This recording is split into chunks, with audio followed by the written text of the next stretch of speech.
kumikilos ang banal na spirito, nahandun ang kabanalan. So ito ang pangunahing katangian nga. Aplikasyon, measure the presence of the Spirit in an individual or in a church by the evidence of holiness. So tingnan natin, nagkakaroon ba ng kabanalan? Maaaring yes, ang saya-saya, yes, talagang kinikilabutan ka pa. Pero sabi nga ho, nung isang nakausap ko minsan, oo, nagpe-praise the Lord tuwing linggo, pero namumuhay sa kasalanan mula Lunes hanggang Sabado. Yun ay malayo sa kabanalan at pagiging puspos ng... alam niyo ho, yun tatayo sa harapan at magli-lead di umano ng worship, and then speaking in tongues di umano, pero kinabukasan, babalik dun sa kalaguyo. Again, ito ay hindi maaaring kilos ng banal na Espiritu. Then every part of the ministry that is used by the Holy Spirit contributes to the cause and promotion of Christ and holiness. So sana makita niyo ho yung dalawang main point. Ang pangunahing gawain ng banal na Espiritu ay luwalhatiin si Kristo. Ang pangunahing katangian ng banal na Espiritu, ang pangunahing katangian niya, siya ay banal. And therefore, kapag active ang Holy Spirit, nahando ng pagluwalhati kay Kristo at nahando ng promotion ng kabanalan. Ito yung dalawang pangunahing titinan natin para makita natin, meron nga bang presensya? Meron nga bang pagkilos? Meron nga bang kapunuan ng banal na Espiritu sa gawain, sa manggagawa, at sa buhay ng isang mananampalataya? So tuloy po tayo. Pinag-aralan natin last time ang personhood ng Holy Spirit. Bakit? Kung siya ay hindi person, there is no discussion kung siya ba ay Diyos, because God by definition is a person. So kung hindi person ng Holy Spirit, wala nang pag-uusap sa kanyang pagiging o sa kanyang kadyosan. Pa natin nasabi na ang banal na Espiritu ay isang persona. Again, kulang ang Tagalog. That word person ay meaning katauhan sa Tagalog, pero again, hindi lamang siya puwersa, kung hindi siya ay isang persona. Una, siya ay may mga personal faculties. Personal faculties are ascribed to Him. Meron siyang kaisipan, meron siyang kalooban, at meron siyang affection. Natingnan natin yan sa Biblia nitong nakaraan. Number 2, personal actions are attributed to Him. Meron siyang mga personal na gawain. Nagtuturo siya, nagsasalita siya, nangunguna siya, at siya ay namamagitan. Again, kung siya ay hindi persona, kung siya ay puwersa lamang, imposible ang mga bagay na ito. And then pangatlo, He has personal actions can be done to Him. As I have said, isa sa pag-aaralan natin mamaya is that blasphemy against the Holy Spirit. Subukan mo ngang i-blaspheme ang isang kapangyarihan o isang lakas. For example, ay wind energy. Hangin ba? Ginagamit ng mga tao ngayon para mag-create ng electrical energy. Subukan mo ngang pusungin. Kahit anong salita mo sa hangin, wala. Because hindi isang person ang enerhiya. Pero pagdating sa banal na Espiritu, siya ay maaaring pusungin or i-blaspheme or maaari siyang i-resist. As we have also seen sa Ephesians, maaari siyang i-grieve ng isang mananampalataya. So again, malinaw na pinapakita na siya ay hindi immaterial na bagay lamang, hindi siya isang something lamang, siya ay someone. Siguro makakatulong sa atin yung salita yon.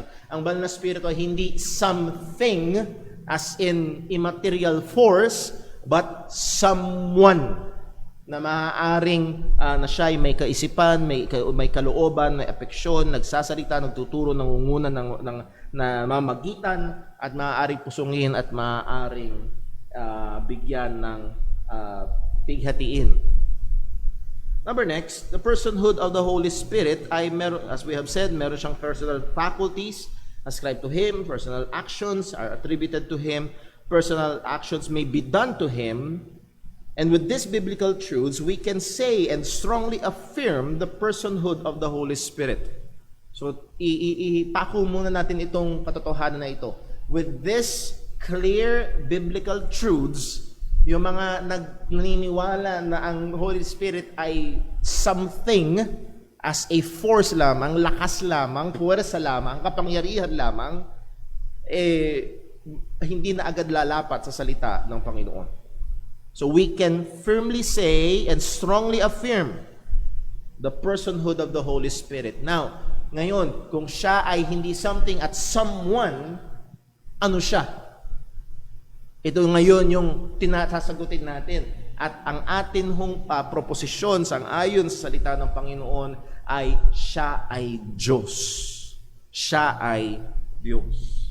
So atin hong titignan ang pagiging Diyos ng banal na Espiritu. Pero bago yun, the Holy Spirit or the Spirit is distinguished from His power. So meron siyang kapangyarihan, hindi siya kapangyarihan lamang. As we have stated sa Lumang Tipan, madalas almost equated ang kapangyarihan ng Diyos at ng banal na Espiritu. Pero as Revelation furthers, makikita natin na siya ay merong kapangyarihan. Romans 15 verse 13, Now the God of hope fill you with all joy and peace in believing that ye may abound in hope through the power of, hindi through the power that is, but to the power of the Holy Spirit. Kapangyarihan ng banal na Espiritu, hindi kapangyarihan na ang banal na Espiritu. That's two very different things. Na ano ho ba yung slide sa nakita niyo po? Okay. So may audio na po tayo. Ayan. Salamat po sa paghihintay sa ating mga kapatiran sa ating pong live stream. So this refutes the wrong teaching that equates the Holy Spirit with impersonal or as merely an impersonal power. Now, dito ho tayo natapos last Sunday, the deity of the Holy Spirit, ang kanyang pagiging Diyos. Nakita natin, number 1, He is expressly or derivatively called God. May mga pagkakataon na kung saan ang ginawa sa Diyos ay ginawa sa banal na Espiritu. Nakita natin, ang pagsisinungaling sa Espiritu ay pagsisinungaling sa Diyos. Number 2, nakita rin ho natin, He is identified with divine designations. Meron tayong 3 passages tingnan from the Old Testament na ang sabi, ang Diyos ang nagsalita. Pero pagdating sa New Testament, ang sabi, ang banal na Espiritu ang nagsalita. Number 3, divine perfections are attributed to Him. Mga katangian na kaperpektuhan ng Diyos lamang ay inascribe sa banal na Espiritu. Like being eternal, omnipresent, omniscient, and sovereign. So kung hindi ito mga katangian ng anghel. Nakuha niyo? Hindi ito mga katangian na ang anghel ay hindi omnipresent, ang anghel ay hindi omniscient. Ang anghel ay hindi kapantay ng Diyos sa mga katangian na ganito. Pero pagdating sa banal na Espiritu, ito ay ina-ascribe sa Kanya. Number 4, divine works as ascribed to Him. Merong mga bagay na ginagawa ng Diyos sa Biblia na sinabing ginagawa ng banal na Espiritu. Kagaya ng creation sa Genesis chapter 1 verse 2. Providence, siya ay kumikilos, nangunguna sa buhay ng mga mananampalataya in many ways na hindi natin pansin. Inspiration, kaya nasa atin ang salita ng Panginoon. Regeneration sa John chapter 3, ang kapanganakang muli. At minsan pag-aaralan natin ulit huyaan, lalo na sa ating time in the Word, in the doctrine of salvation. Ang regeneration or pagiging born again ay hindi isang grupo na inaaniban. Hindi isang church na magpapamember ka, isang born again church at nagpamember ka, therefore born again ka na.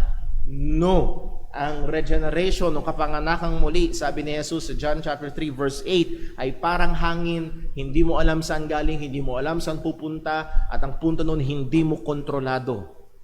At ang pagiging born again o ang kapanganakang muli ay gawa, soberanong gawa ng banal na Espiritu, and then He sanctifies. siya ay nagpapabanal sa buhay ng Kristiyano. Siya ay patuloy na kumikilos. Basahin lang ho natin sa Galatians chapter 5. Wala ho sa atin hong screen yaan. Pwede niyong buksan ang inyong mga Biblia. Galatians chapter 5.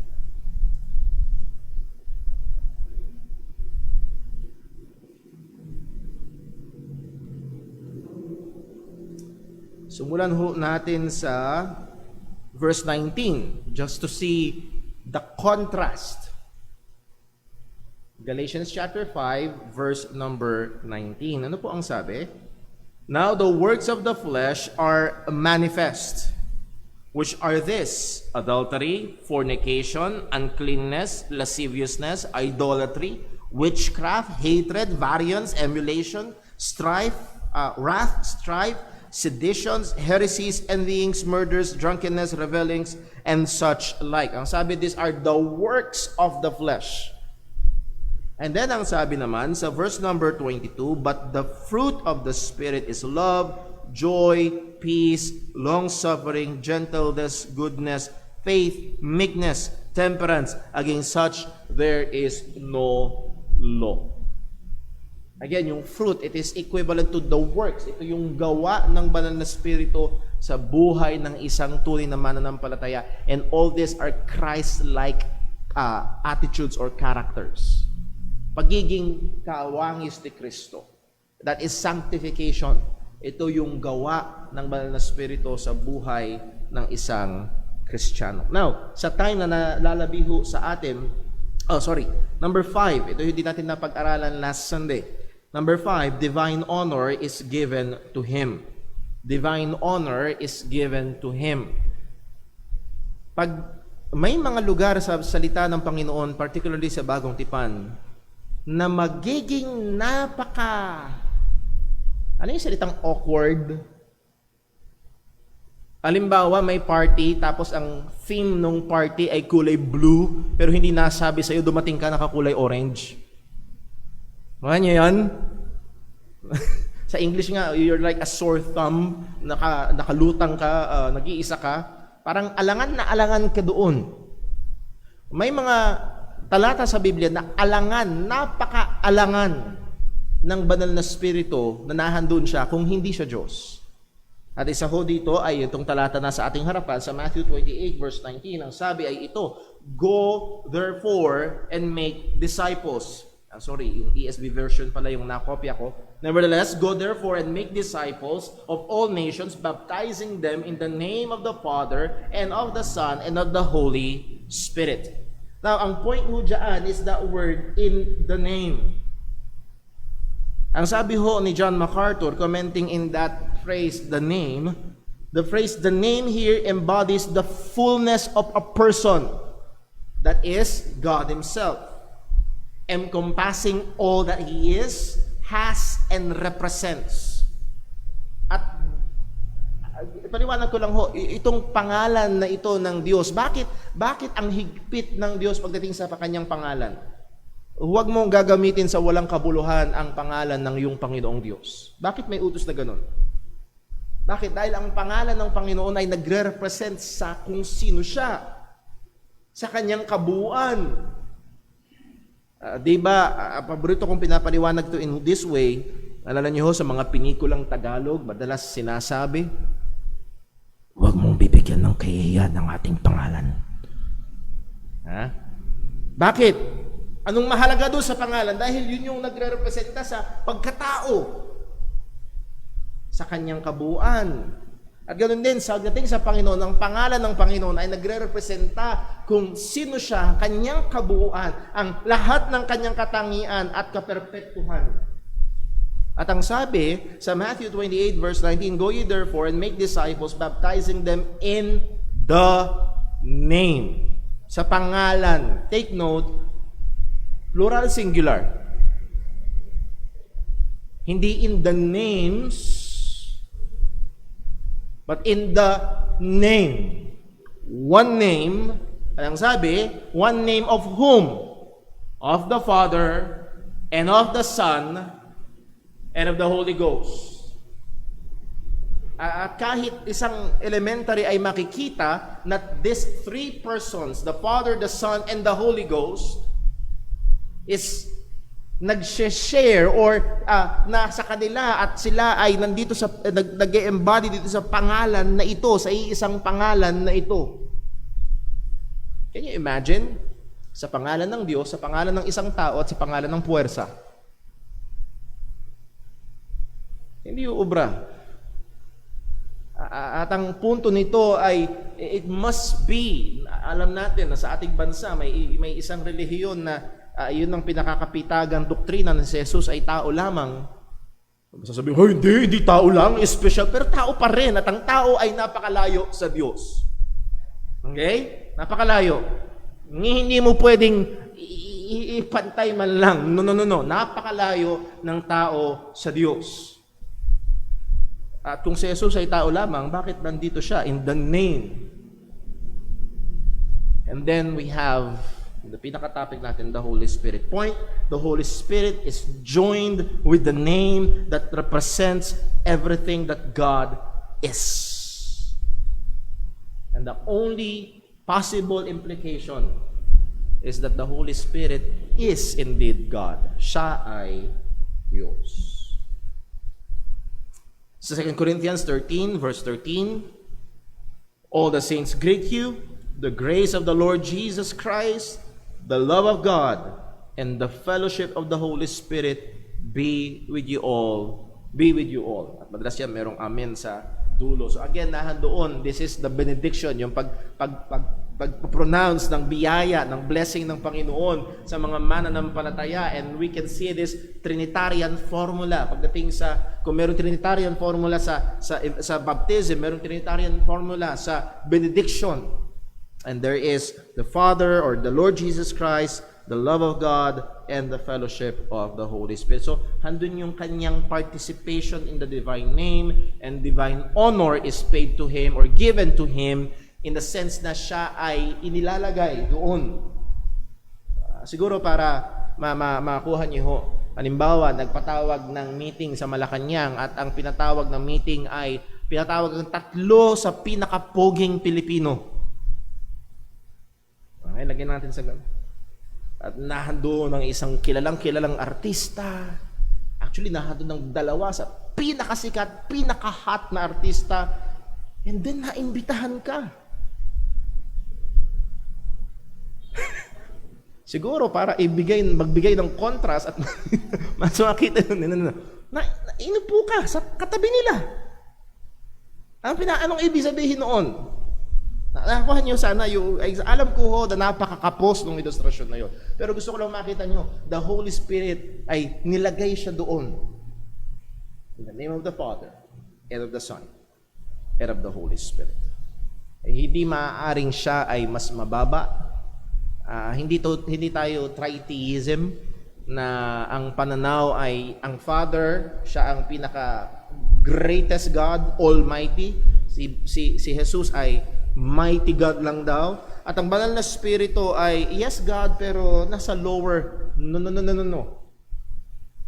Hindi uubra. Anong sabi ng Diyos? There's no other gods but me. So again, anahan dito ang katotohanan na ang banal na spirito, hindi siya directly tinawag the Holy Spirit is God. At madalas yun yung challenge. Pakita mo nga sa akin ng verse. Sabing, the Holy Spirit is God. Well, narito ang maraming mga verses na siya ay may katangian ng pagiging Diyos, na siya ay inilagay kasama sa pangalan at nagsishare sa pangalan ng Diyos. Hindi marapat ng isang persona ay naroroon kung siya'y hindi Diyos. Now, if divine honor is given to Him, divine dishonor can also be given to Him. The blasphemy against the Holy Spirit. Sa Matthew 12, verse 31, at makikita rin natin sa Mark chapter 3, and then also sa Luke. Therefore, I tell you, every sin and blasphemy will be forgiven people, but the blasphemy against the Holy Spirit will not be forgiven. And whosoever speaks a word against the Son of Man will be forgiven, but whosoever speaks against the Holy Spirit will not be forgiven, either in this age or in the age to come. At kung ikaw ay naniniwala ng banal na Espiritu ay Diyos, malaki ang problema mo sa talatang ito. Ano? Pag nagsalita ka laban or namusong ka laban sa anak ng tao, that is the Lord Jesus Christ, pwedeng mapatawad. Pero pag nagsalita ka o namusong ka laban sa banal na Espiritu, walang kapatawaran. So sana gusto ko lang sana makita natin, hindi ito nagpapakita sino ang mas mataas. Pero makikita natin dito, hindi pwedeng mas mababa ang banal na Espiritu kaysa sa Ama o kaysa sa Anak. Now, nabanggit na ang blasphemy against the Holy Spirit, pag-aralan ho natin sapagkat ito ay madalas na naitatanong.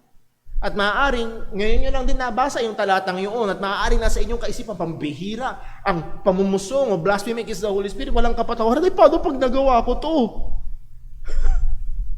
Hindi na ako mapapatawad. Pupunta na akong impyerno. Now, definitely, pag ginawa ito ng isang tao, pag kinumit ito ng isang tao, definitely, siya'y patungo na sa impyerno. Dahil walang kapatawaran. So pag-aralan ho natin. And for us to understand, kailangan nating maunawaan yung konteksto. Ang napakahalaga sa pag-aaral ng Biblia ay tinatawag na konteksto. Ano? At yung binasa natin kanina ay sa verse 31, nagsimula, pero actually yung pinaka-context niyan ay magsisimula sa verse number 22. So basahin natin sa verse number 22. Okay lang ho ba? So meron kayong mga Biblia, pwede nyo buksan, pwede nyo basahin ho dyan, or through our projector or screen. Ang sabi, then was brought unto him one possessed with a devil, blind and dumb.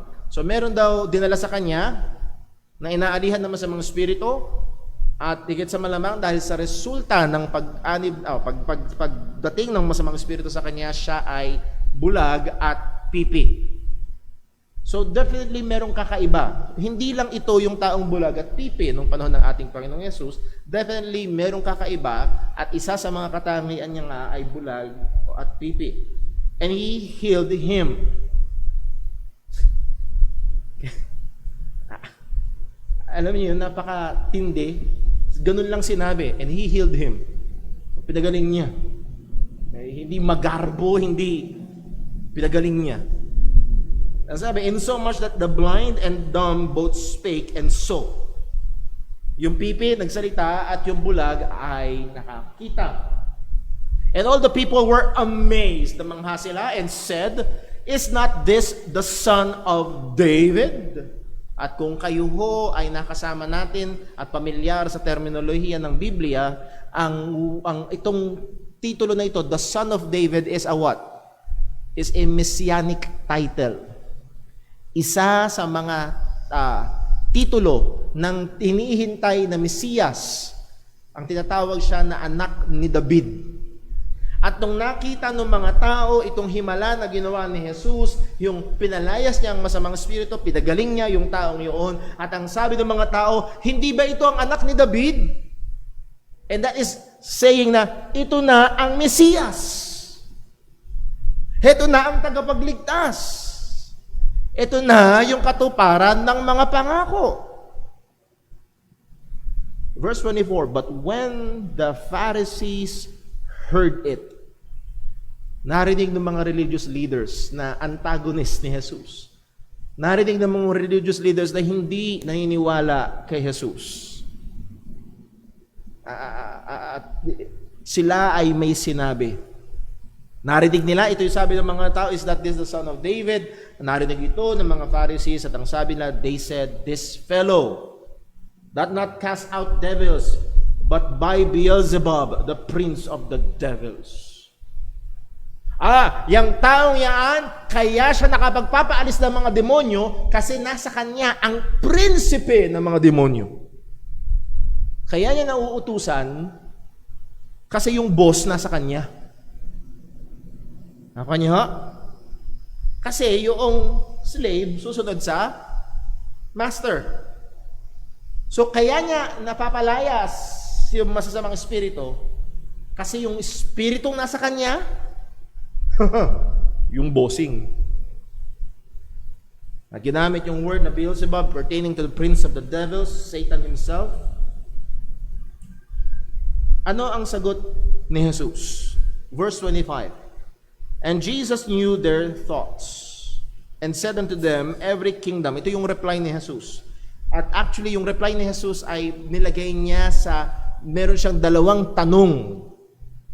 At sabi ko nga ho sa inyo minsan, kapag merong tao na mali ang paniniwala, isang maganda at pwedeng gawin ay tanungin sila para ikonsidera nila yung kanilang paniniwala. Ang sabi, and Jesus knew their thoughts and said unto them, every kingdom divided against itself is brought to desolation. And every city or house divided against itself shall not stand.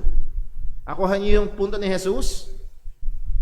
Yung isang kaharian, kapag nag-away-away sila sa loob, kahit walang kalabang sumusugod, babagsak. Yes? Ang bawat tahanan daw na kahit walang kaaway, kapag sila'y nag-away-away, ito ay hindi tatayo. Subukan mo sa politika, yung mga partido, pag nag-away-away, ang mananalo ay yung...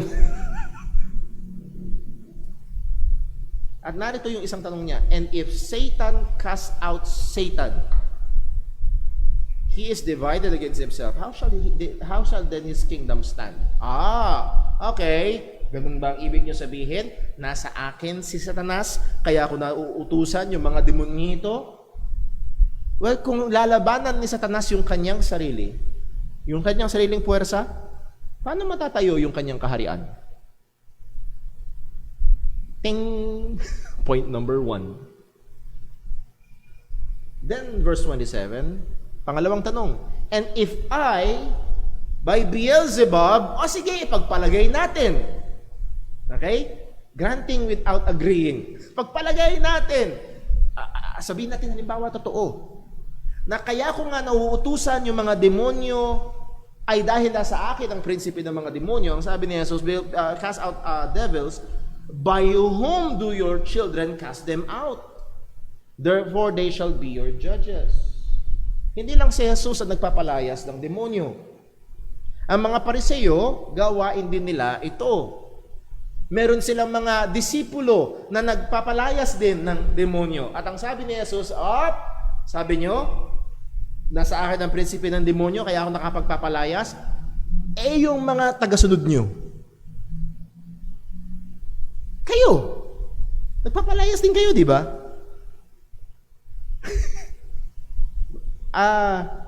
Paano yung sila napapalayas? Kung napapalayas ko sila dahil nasa akin ang masamang spirito, anong spirito rin ang nasa inyo? Nakuha niyo yung ina ni Jesus? Point number 2, lagpak. Kitang-kita agad. Hindi kailangan na matinding pag-iisip.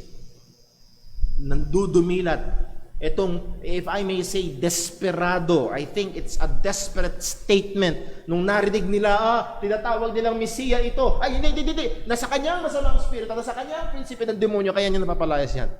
Almost a desperate na pagsusubok na sirain si Jesus. Pero makilinaw na malinaw na hindi ito tama. Ano nangyari? Tuloy ni Jesus ang kanyang pagsasalita. But if I cast out devils by the Spirit of God, then the kingdom of God is come unto you. Woo! Sabi nyo, kaya ako napapalayas dahil nasa akin ang masamang ang Beelzebub, ang prinsipo ng demonyo, si Satanas. Pero kung yung kabaligtaran, kung napapalayas ko sila, at yun lang yung maaaring choice. Nakuha nyo ho? It's either sang-ayon doon sa logic ng mga kaaway ni Jesus, kaya niya nauutusan kasi siya ang mas dakilang makapangyarihang masamang espiritu, or kaya niya nauutusan kasi nahanda ng kapangyarihan ng Diyos, ang banal na espiritu. Nakuha niyo? Yun lang ang pwede. Pero ang sabi ni Jesus, kung napapalayas ko sila sa pamagitan ng espiritu ng Panginoon, then the kingdom of God is come unto you. This is Jesus indirectly agreeing doon sa sinabi, is this not the son of David? At pag dumating na ang son of David, siya ay naghahari, siya ang hari, at dahil nandito ang hari, nandito ang kaharian.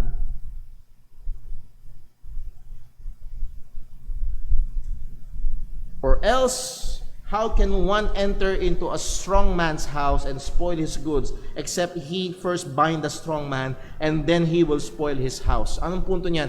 Kailangan ng mas malakas para gapiin yung mas mahina. Nakuha niyo? Halimbawa, dito sa bahay namin, may papasok. Tapos ang papasok ay kasing liit ni... Wag si Terence, medyo malaki pa rin si Terence.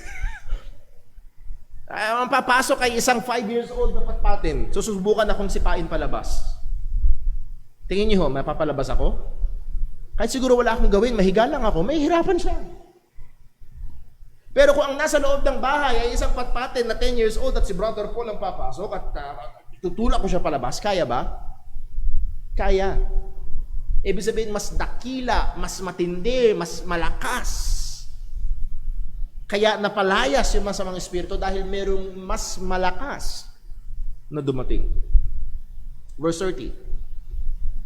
He that is not with me is against me, and he that gathereth not with me scattereth abroad. Wala tayong time para i-expound itong verse 30, pero ang talim ng sinabi ni Jesus, kung hindi kayo, kung kayo ay laban sa akin, laban kayo sa anak ni David, at wala kayo sa kaharian ng Diyos. Itong mga religious leaders na ito, na ayaw kay Kristo, indirectly sinabi ni Jesus, kinlaim niya, siya ang anak ni David, at wala sila sa kaharian ng Panginoon. Next. Dito na papasok yung ating binasa ho kanina. So nakuha niyo ho, si Jesus, gumawa ng himala. At sa ngayon sa Biblia, ang mga paggawa ng himala ni Jesus ay sa kapangyarihan ng banal na Espiritu. At ang sabi ng mga religious leaders sa panahon ni Jesus, kaya niya nagagawa yan dahil ang Espiritong nasa kanya ay ang masamang Espiritu, ang prinsipe ng masamang, si Satanas mismo. So nakita niyo ho, yung gawa ng Diyos, yung gawa ng banal na Espiritu, ay tinawag nilang gawa ng demonyo. Gawa ni Satanas. Ito yung konteksto. At ang sabi ni Jesus, wherefore I say unto you, all manner of sin and blasphemy shall be forgiven unto men, but the blasphemy against the Holy Ghost shall not be forgiven man. Yung pagmumusong ng tao, lahat ng uri ng pagmumusong ng tao ay pwede magkaroon ng kapatawaran, pero ang pagmumusong laban sa banal na Espiritu ay walang kapatawaran, hindi mapapatawad. And whosoever speaketh a word against the Son of Man, it shall be forgiven him. But whosoever speaketh against the Holy Ghost, it shall not be forgiven him, neither in this world, neither in the world to come. Dito at sa kabila, walang kapatawaran. So it ought to be a concern. Ang kasalanan na walang kapatawaran na sinabi sa Biblia ay hindi ang pagpapakamatay. O sana isipin na yun. Ang pamumusong laban sa banal na Espiritu. So again, ganito katindi, ganito kabigat, at kailangan natin maunawaan kung ano. So I hope itong konteksto na ito ay nakalagay. Yung ano yung nangyari? Bakit sinabi ito ni Jesus? Sapagkat ang gawa ng banal na Espiritu ay tinawag na gawa ni Satanas. Isa yon sa mga napakatinding punto. Now, how can we understand or how should we understand itong blasphemy against the Holy Spirit? Meron pang makikita natin yan sa Mark chapter 3 verse 22 to 30, and then sinabi sa Luke chapter 12 verse 10, and whosoever shall speak a word against the Son of Man, it shall be forgiven him, but unto him that blasphemeth against the Holy Ghost, it shall not be forgiven him. So, what does it mean to blaspheme the Holy Spirit?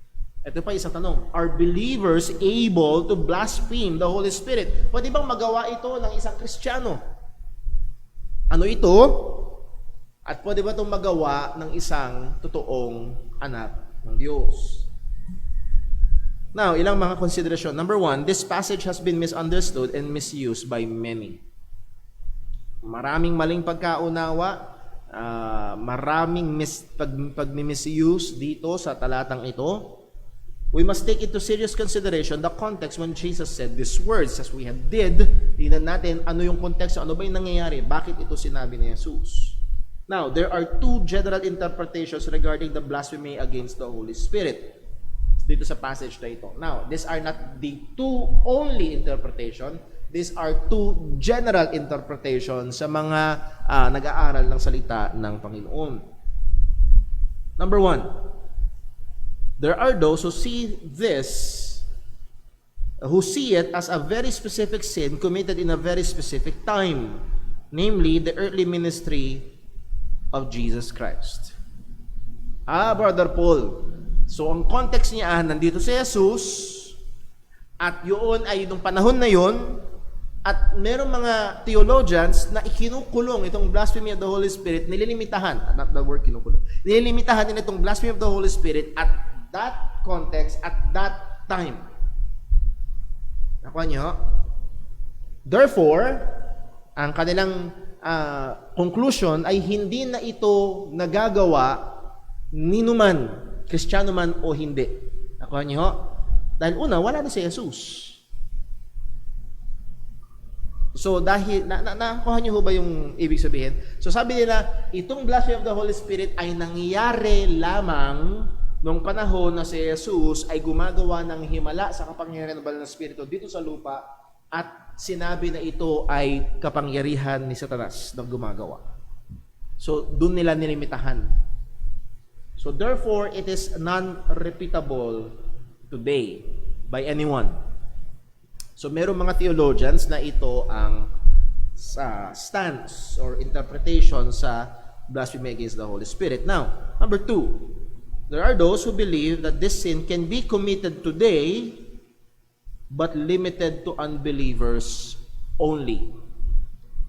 Merong mga naniniwala na ito ay maaari pa rin magawa ngayon, pero ito ay maaari lamang magawa ng mga hindi mananampalataya, at mahalaga yung huling salita, lamang.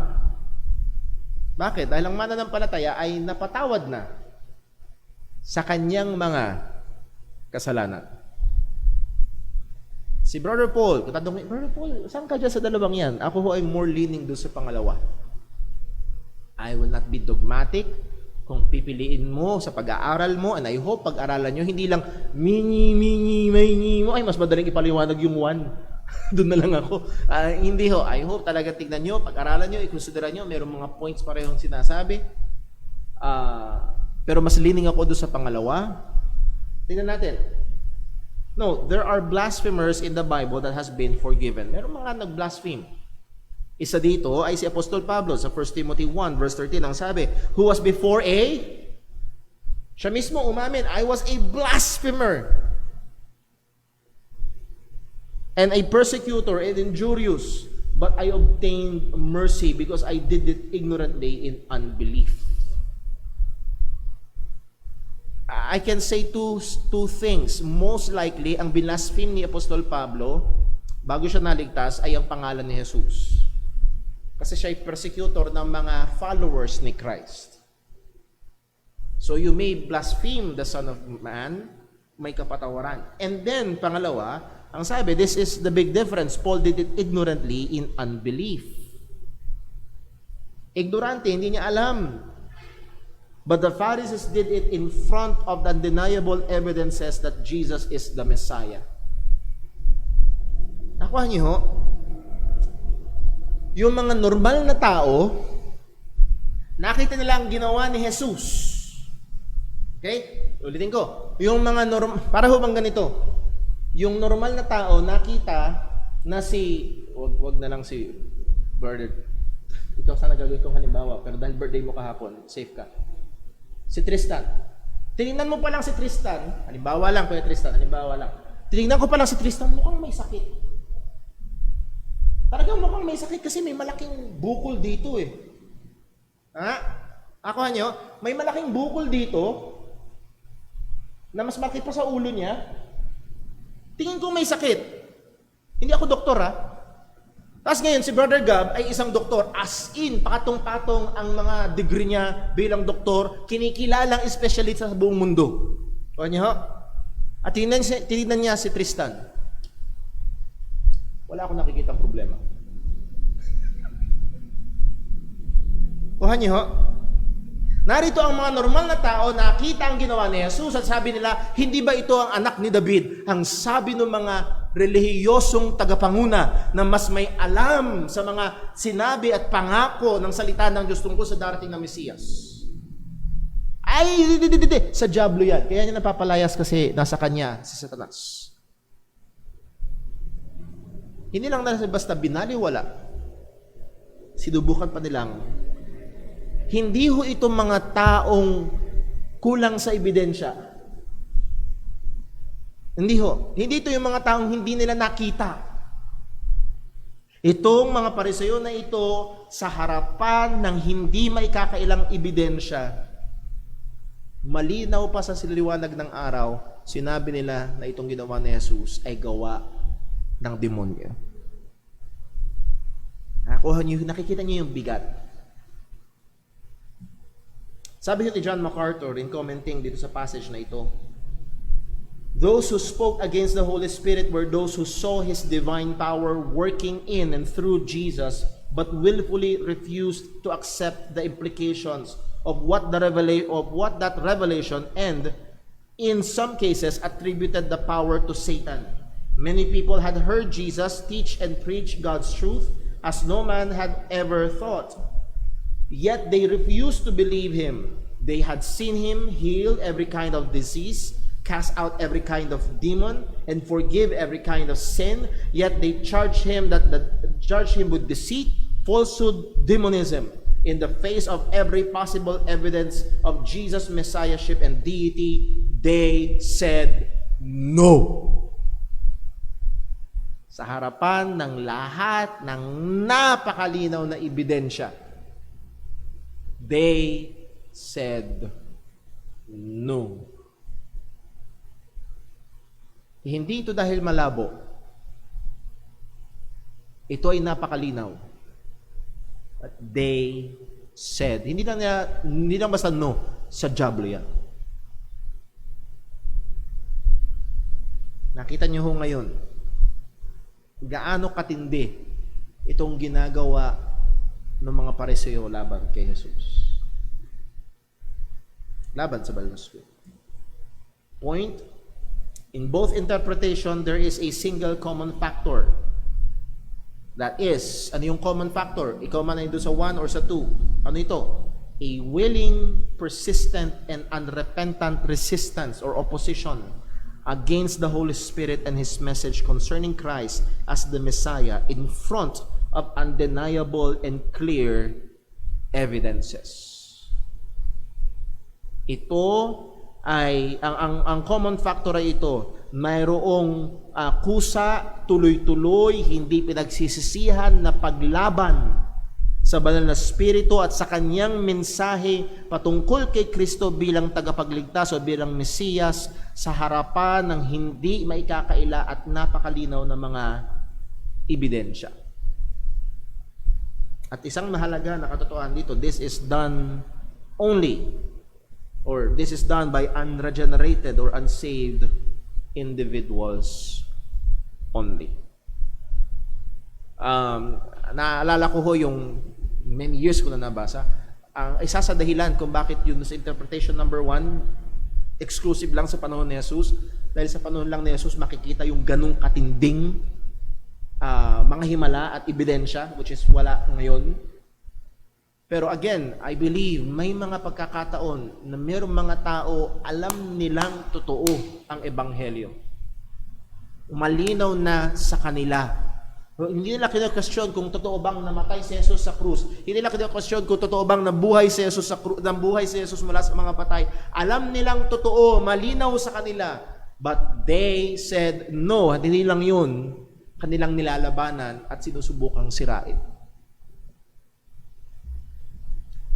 I think Merong mga tao, doon sila nahuhulog sa kategorya.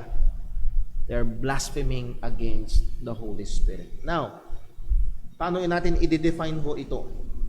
The blasphemy against the Holy Spirit is a willing, persistent, and unrepentant resistance or opposition against the Holy Spirit and His message concerning Christ as the Messiah in front of undeniable and clear evidences which can only be done by an unregenerated or unsaved person.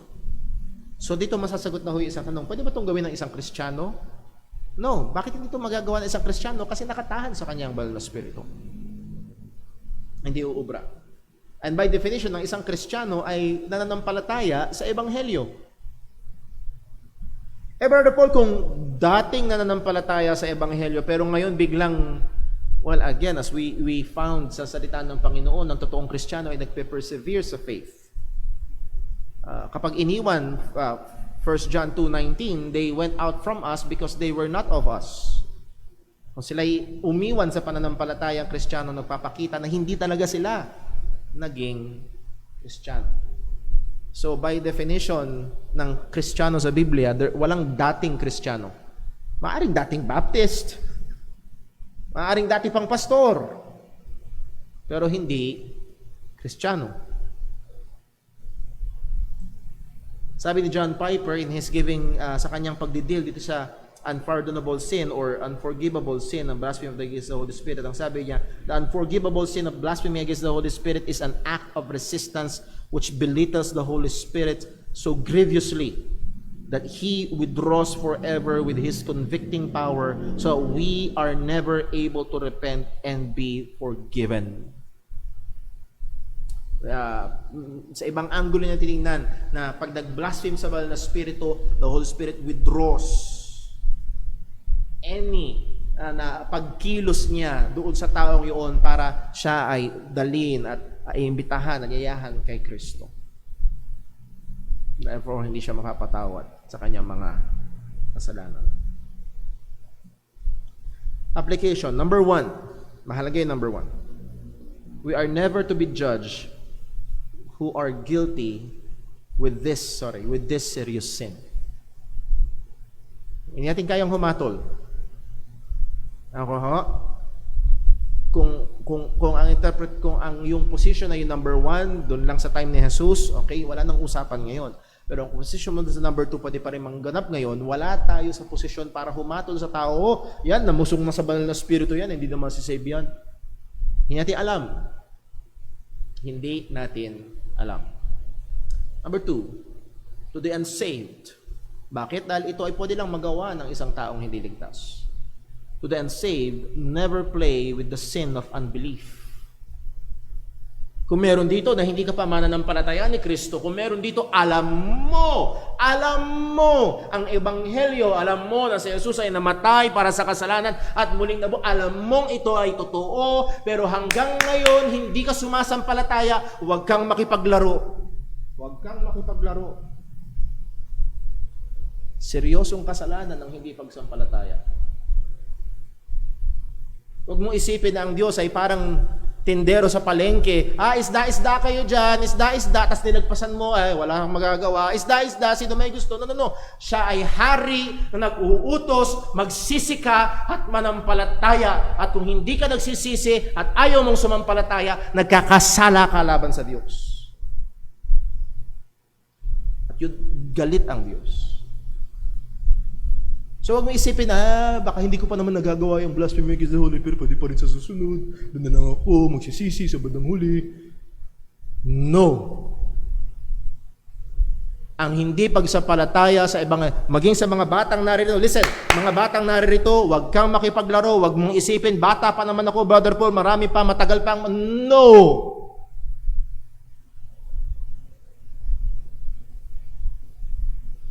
Your continuous rejection of the gospel is not a light sin before God. Ang pagpapatuloy mong pagbabaliwala sa Ebanghelyo ay hindi magaang sa harapan ng Panginoon. O maaaring hindi mo o hindi pa ito yung pamumusong sa banal na spirito, pero sana wag mong maliitin. Wag mong maliitin at wag mo baliwalain. So then ho, matatapos yung atin hong lesson ngayong umaga. So the blasphemous against the Holy Spirit is a continuous resistance and opposition laban sa banal na Espiritu sa kanyang pagpapakita kung sino ba si Kristo. Sa kabila ng napakaliwanag na ebidensya. At ito'y pwede lamang magawa ng isang hindi mananampalataya. With that, meron ho bang may tanong?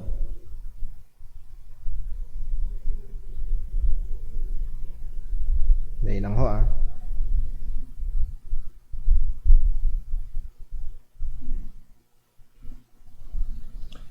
Wala naman ho nag-message sa akin. Sa ating hong live stream, meron ho bang nag-message?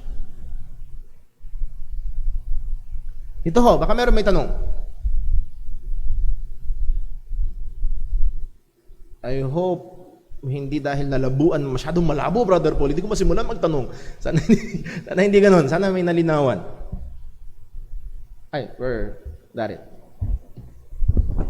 Ay, pwede po. Ayun.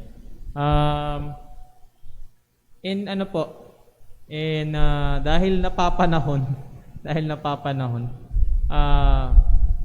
kanina nabanggit na si Jesus Christ ay nagpapalayas ng mga masasamang espiritu, ano. Ito po bang gawain na ito ay sa panahon natin ay kumbaga may mga ganito na nagki-claim ng mga kaganapan, di ba? Ano po sa tingin ninyo na ito bang bagay na ito ay applicable pa sa panahon natin, or katulad din na parang naroon lamang ito sa panahon nila ng Panginoong Jesucristo noon at posible na hindi na totoo yung mga ganitong mga kaganapan or bagay? Okay, thank you very much, Brother. Napakaganda tanong at sabi nga, napapanahon na tanong, lalo na bukas ay, tama ba bukas? Tama, bukas ay undas, pero walang pupunta sa sementeryo. As we can see in the Bible, ay meron talaga. Una, totoo ba na may inaaniban na masamang espiritu? Yes, totoo. At wala tayong makikitang ebidensya sa Biblia na ito ay huminto noong panahon ng mga ating Panginoong Jesucristo o panahon ng mga apostol. Even in the time of the apostles, naalala nyo sa Acts chapter 16 ba yun? Yung may sunod kila Pablo na babae. At yung babaeng yun ay may masamang espiritu at ang ginagawa ng babaeng yun, kaya niyang manghula in effect. So, meron dito, lapit sa mga manghuhula. Pinagkakakitaan siya. At nung nakita niya si Pablo at si Barnabas, ko din nagkakamali, sabi nitong babae na may masamang espiritu, sila ang mga lingkod ng buhay na Diyos. At ilang araw niyang sinundan sila Pablo at wala siyang tigil sa pagsasabi. At bandang huli, siguro napundi si Apostol Pablo. Hindi nila kailangan ng patotoo ng masamang espiritu. Sapat ang patotoo ng banal na espiritu na sa kanila. Pinalayas niya. So again, in the time of the Lord Jesus Christ, in the time of the apostles, meron pa rin at wala tayong anumang detalye sa Biblia na ito ay hihinto. So I believe, and also with the testimony ng ilang mga kapatiran na wala akong rason para isipin na sila ay gumagawa lamang ng kwento, na aaring meron dito, naka-encounter na rin sila nito. So maaari may nakakita na, naka-encounter pa si Brother Paul personally, wala pa. Okay? Now, ilang mga bagay. Una, mag-ingat ho tayo na baka mamaya sukatin natin ang ating pagiging spiritual. Alam niyo yun, pakiramdam mo ghost fighter ka. Kasi dati may ganun akong kaisipan. Ewan ko kung ganun kayo. Na parang matindi ang spiritual mong kapangyarihan, dapat parang kang ghost fighter. No, hindi yun ang tanawagan sa atin at walang ministeryo ng pagpapalayas ng bansamang espiritu sa Biblia. At tingnan mo sa 1 Corinthians chapter 12, Romans chapter 12, doon ng mga gifts. At wala doon ang gifts ng pagpapalayas sa masamang espiritu. So, ang punto ay ito, meron bang nangyayari? Yes. May inaniban ba ng masamang espiritu? Opo. Pwede bang palayasin ng masamang espiritu? Yes, sa pangalan ng Panginoong Jesucristo. Pero hindi to isang ministeryo na gustong ganapin ng isang mananampalataya. No. Ang concern natin sa Biblia, sangayon sa salita ng Diyos, is yung mga gifts na binigay ng Panginoon ay ipaglingkod natin sa katawan ni Kristo, sa ikatitibay ng mga mananampalataya, sa ikakalago ng ating pananampalataya sa ating Panginoon. So, ang tanong ay, nangyayari ba ito? As far as I know, di ba na lang kung merong magko-correct sa akin para ipakita sa Biblia na hindi na. As far as I know, yes, meron pa rin, nangyayari pa rin. Pero dito isang bagay na kailangang hanapin. At as we have studied, hindi ito magiging validation na ikaw ay puspos nga ng banal na spirito at meron kang mataas na antas ng spiritual na kapangyarihan para doon. So, hindi doon susukatin. Saan ulit susukatin? Kung si Jesus ba ay naluluwalhati sa buhay mo at meron bang umi-increase na kabanalan sa buhay mo, doon yung presensya ng banal na spirito ay mas nahahayag at nakikita. I hope na natugunan po. Meron pa ho ba may tanong tungkol ho sa ating pag-aaral about the Holy Spirit? Ay, sige po, very done. Last na. Isa pa po. Yung po bang yung katulad sa mga religions like charismatic though hindi lang din naman sa kanila, marami ring mga reliyon lalo sa lugar ng Africa na ginagamit nila na animoy kapangyarihan ng banal na spirito yung kanilang mga ginagawa. Sama na dyan yung syempre yung maling pananaw ng speaking in tongues, meron pa sa Africa. Nakakaawa rin talaga na parang mga kumbaga nagbubuhay daw sila kunwari ng mga patay at kung ano man. Pwede po ba natin ito na ma-equate sa blasphemy of the Holy Spirit? Kasi 'di ba parang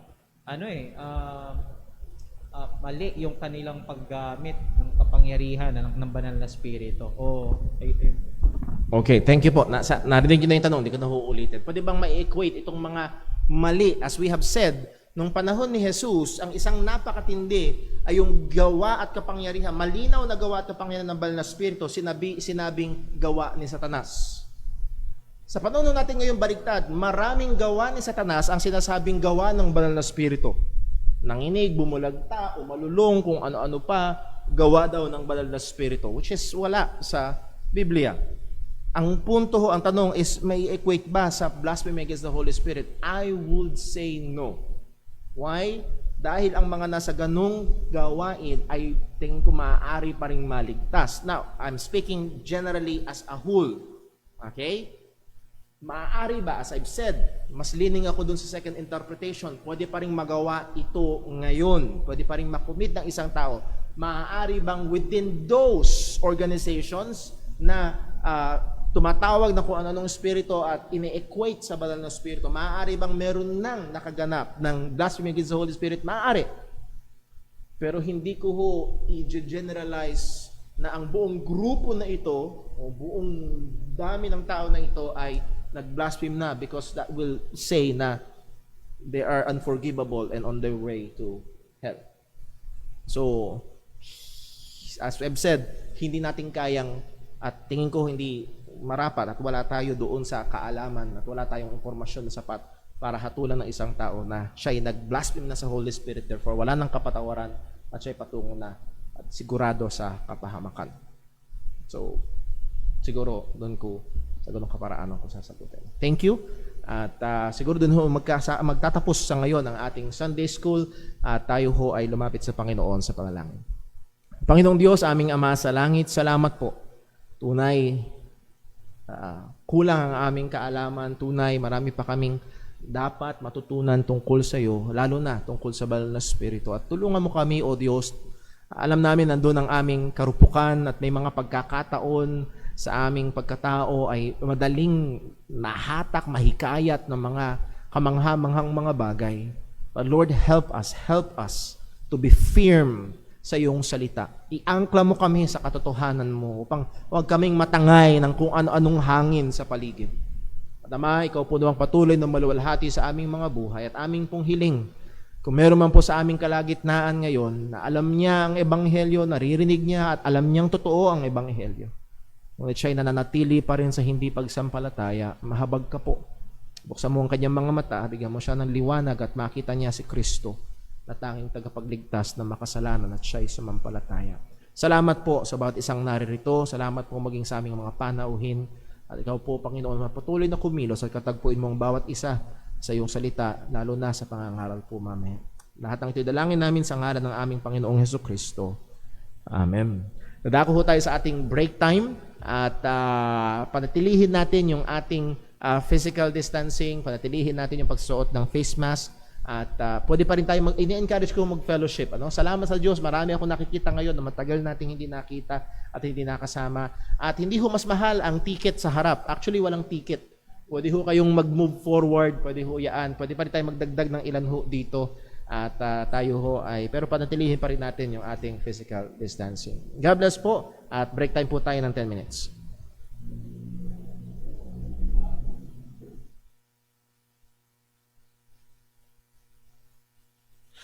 All creatures of our God and King, lift up your voice and with us sing. Alleluia, Alleluia.